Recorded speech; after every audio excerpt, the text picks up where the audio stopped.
আসসালামু আলাইকুম। আশা করি সবাই ভালো আছেন। আজকে কথা বলবো বিপিএলের চ্যাম্পিয়ন হয়েছে যেই দল ফরচুন বরিশালকে নিয়ে। এইবারের বিপিএল নিয়ে তো অনেক তর্ক বিতর্ক, অনেক আলোচনা সমালোচনা হয়েছে।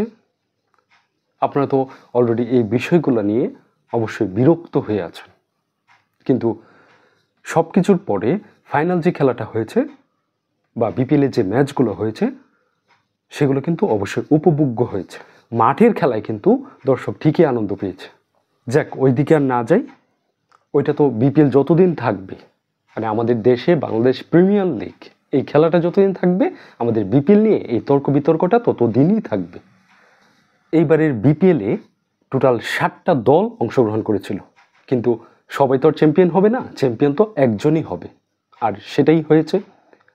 তো সেক্ষেত্রে বাকি যে টিমগুলো ছিল, হয়তো তাদের ভক্ত সমর্থকদের মন খারাপ হতেই পারে, কারণ কেউ গ্রুপ পর্ব থেকেই বাদ পড়ে গেছে, কেউ প্লে অফে উঠে সেখান থেকে বাদ পড়ে গেছে, আবার কেউ কোয়ালিফায়ার থেকে বাদ পড়েছে, কেউ ফাইনালে উঠতে উঠতে বাদ পড়ে গেছে, কেউ বা ভাগ্যের কাছে হেরে গেছে।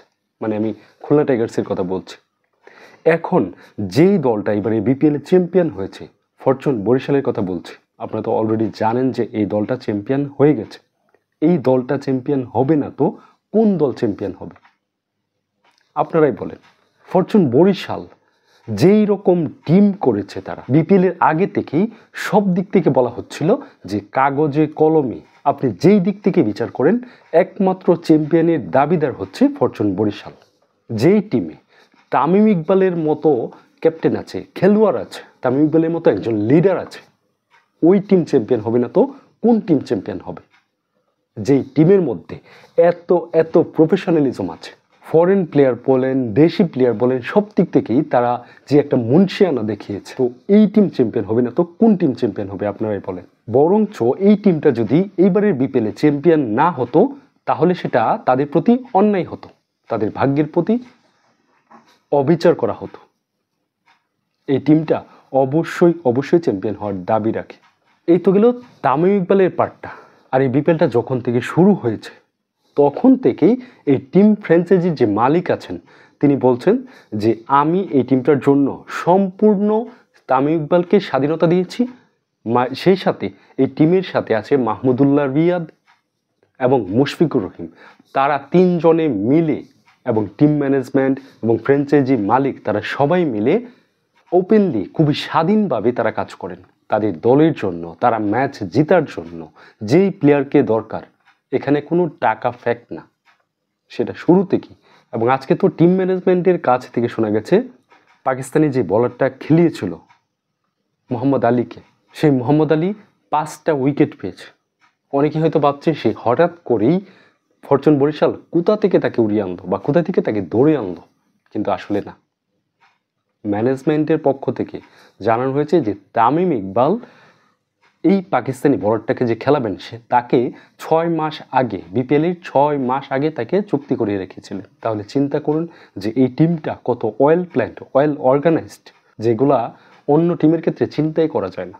যেখানে বিপিএলের অন্য যে টিমের মালিকরা আছে, অন্য যে প্লেয়াররা আছে, অন্য যে ম্যানেজমেন্ট আছে, তাদেরকে নিয়ে কত তাল বাহানা, আগের দিন রাত্রে কথা বলে, বা বিপিএল যখন ড্রাফট হয়েছে এরপরে কথা বলে প্লেয়ারদের কত তালবাহানা, সাইন করে আবার আসে না, অন্য টিমে চলে যায়। তাহলে তাদের তো এরকম হওয়ারই কথা। তাহলে তারা কি বিপিএল চ্যাম্পিয়ন হবে নাকি ফরচুন বরিশাল চ্যাম্পিয়ন হবে? অবশ্যই ফরচুন বরিশালেরই চ্যাম্পিয়ন হওয়ার কথা। এরকম কিন্তু বিপিএল আরেকটা টিম ছিল, সেটা হচ্ছে কুমিল্লা ভিক্টোরিয়ান্স। যখন কুমিল্লা ভিক্টোরিয়ান্স ছিল, তখন তাদেরও একটা এরকম ওয়েল অর্গানাইজড একটা টিম ছিল, যারা শুধু ক্রিকেটটা বিজনেস পারপাসে খেলে না, ক্রিকেটটা তারা এখানে অংশগ্রহণ করে, তারা খেলে, তারা দলের মালিক, তারা সেটা ভিতর থেকে ধারণ করে, এবং তারা চ্যাম্পিয়ন হওয়ার জন্যই খেলে। তারা শুধু খেলার জন্য খেলে না, তারা অংশগ্রহণের জন্য খেলে না, বা তারা কোনো বিজনেস পারপাসে আর্থিক বেনিফিটের জন্য খেলে না, তারা কোনো টাকা চিন্তার কথা খেলে না। আপনি ফরচুন বরিশালের এই জিনিসটাই দেখুন না, জেমিন ইসলামের মতো একজন খেলোয়াড় তারা উড়িয়ে এনেছে একটা মাত্র ম্যাচের জন্য। তাও জেমিন ইসলামকে এনেছে তো এনেছে, তারপর আবার তাকে খেলানো হলো না। আপনি চিন্তা করতে পারেন জেমিন ইসলামকে আনতে কত টাকা খরচ হয়েছে ফরচুন বরিশালের, এবং আনার পরেও তাকে কেন খেলানো হলো না? ফরচুন বরিশালের মালিক বলেছেন যে তাকে খেলানো হলো না একমাত্র টিম কম্বিনেশনের কারণে। তারা আগে চিন্তা করে রেখেছিল যে ফাইনালটা যদি ফরচুন বরিশালের খুলনার সাথে হয় তাহলে জেমিন ইসলামকে খেলাবে, অথবা যদি কোনো ফরেন প্লেয়ার ইনজুরিতে পড়ে যায় তাহলে জেমিন ইসলামকে খেলাবে। দুইটা বিষয় চিন্তা করে জেমিন ইসলামকে আনা হয়েছিল, সে দুইটা বিষয়ের মধ্যে কোনোটাই তাদের হয়নি। খুলনাও ফাইনালে উঠতে পারেনি, কোনো বিদেশি প্লেয়ারও ইনজুরিতে পড়েনি, এই জন্যই তারা জেমিন ইসলামকে খেলায়নি। এখন আপনি চিন্তা করেন মানে অবস্থার উপর তারা কতটা লয়াল। তাহলে এই টিম চ্যাম্পিয়ন হবে না তো কোন টিম চ্যাম্পিয়ন হবে? তারা টিমের প্রয়োজনে যখন যে প্লেয়ারকে, যদিও একটা ম্যাচের জন্য হলেও, তারা সর্বোচ্চ সেরা এবং তারকা প্লেয়ারই এনেছেন, কারণ তারা বিপিএলে চ্যাম্পিয়ন হতেই এসেছিল। এবং তারা শুরু থেকে যে কথাটা বলছিল যে ইনশাল্লাহ আমরা এবার বরিশালে 2টা ট্রফি নিয়ে যাব, এবং তারা ওই লক্ষ্যেই কাজ করেছে।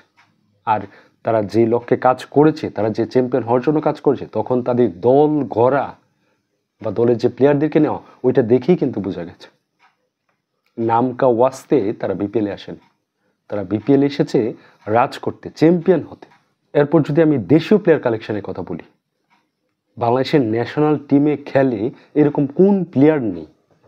ন্যাশনাল টিমের এমন অনেক প্লেয়ার আছে যাদেরকে শুধু শুধু বরিশাল নিয়েছে, তাও কি এক ক্যাটাগরির প্লেয়ারদেরকে, যাদের মূল্য এবার ধরা হয়েছিল 60 লক্ষ টাকা।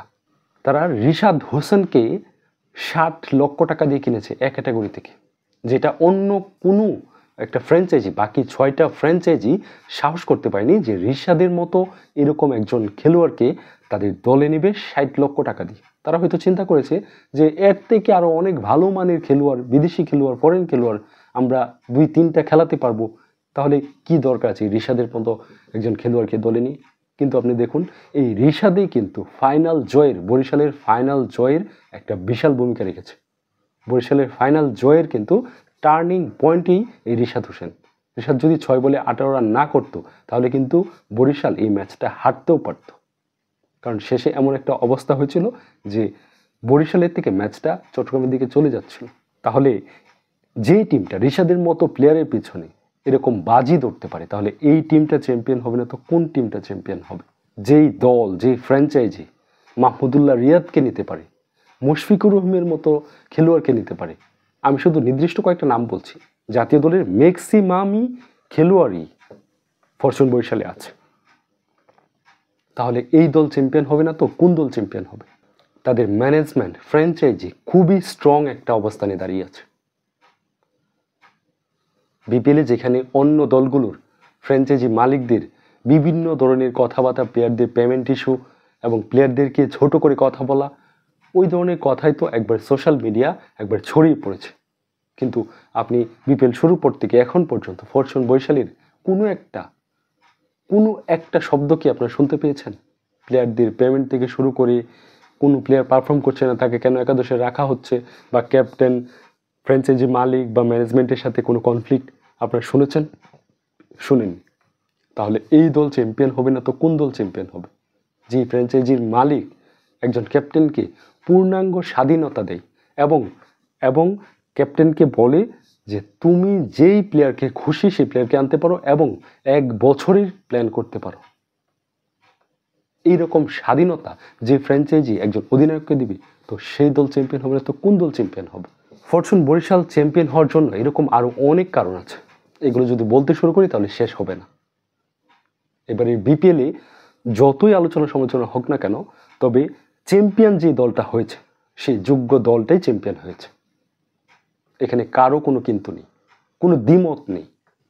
রাজার মুকুটটা রাজার মাথায় গেছে, বরঞ্চ আপনাকে খুঁজতে হবে যে কি কি কারণ আছে, বা কোনো একটা কারণ আছে যেটার জন্য বরিশাল চ্যাম্পিয়ন হতে পারে না। ওইরকম একটা কারণ খুঁজে বের করাটা বরিশাল দলের জন্য হয়তো খুবই কষ্টকর হবে। আশা করি বরিশালের মতো এরকম ফ্র্যাঞ্চাইজি আরও বিপিএলে যুক্ত হবে, বিপিএলটা আরও কম্পিটিটিভ হবে এবং বিপিএলের মানটা আরও ভালো হবে, এবং সামনের বার বরিশাল তাদের 3য় ট্রফি জয়ের আশা নিয়ে অবশ্যই আবার বিপিএলে আবির্ভূত হবেন। ধন্যবাদ সবাইকে, আজকের মতো এখানে শেষ। দেখা হবে নতুন কোনো ভিডিওতে, সেই পর্যন্ত সুস্থ থাকবেন, ভালো থাকবেন, আল্লাহ হাফেজ।